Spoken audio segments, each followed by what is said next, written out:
அண்மை செய்தியை பார்த்து வருகிறோம். தொகுதி உடன்பாடு எட்டப்பட்ட நிலையில் முதலமைச்சர் மு.க.ஸ்டாலின் வருகை தந்திருக்கிறார். அண்மை செய்தியாக பார்த்து வருகிறோம்.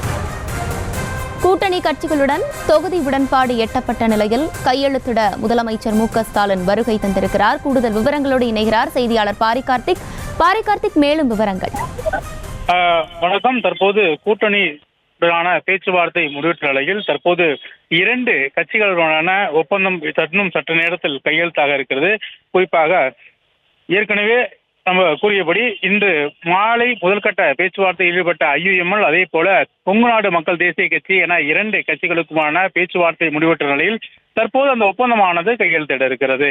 குறிப்பாக இன்றைய தினம் 3 கட்சிகள், மதிமுக உட்பட 3 கட்சிகள் வந்த நிலையில் மதிமுக உடன்பாடு ஏற்படாமல் அவர்கள் சென்று விட்டார்கள். நடைபெற்ற தற்போது பேச்சுவார்த்தையானது தொடர்ந்து நடைபெற்று 2 கட்சிகளுடனான பேச்சுவார்த்தை நடைபெற்ற நிலையில் தற்போது கூட்டணி சம்பந்தமாக கையெழுத்து நடைபெற இருக்கிறது. குறிப்பாக கொங்கு நாடு மக்கள் கட்சிக்கு 1 தொகுதியும், அதே போல இந்திய யூனியன் முஸ்லீம் லீக் கட்சிக்கு 1 தொகுதியும் என 2 தொகுதிகளுக்கும் தற்போது கூட்டணி சார்பில் ஒப்பந்தமானது கையெழுத்திடப்படுகிறது. ஒவ்வொரு கட்சியின் சார்பில் ஒவ்வொரு முறையும் ஒவ்வொரு கூட்டணி சார்பிலும் IUMLிலே திமுக தனது கூட்டணி பேச்சுவார்த்தை முடிவுக்கு வரும் நிலையில் தற்போது அந்த அளவிலே தற்போது IUMLக்கு முதற்கட்டமாக அழைத்து அவர்களுடன் ஒப்பந்தமானது கையெழுத்திட இருக்கிறது.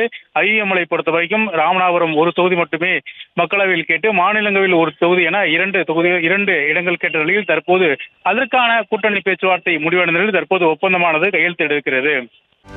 செய்திகளை உடனுக்குடனும் துல்லியமாகவும் தெரிந்து கொள்ள சப்ஸ்கிரைப் பண்ணுங்க.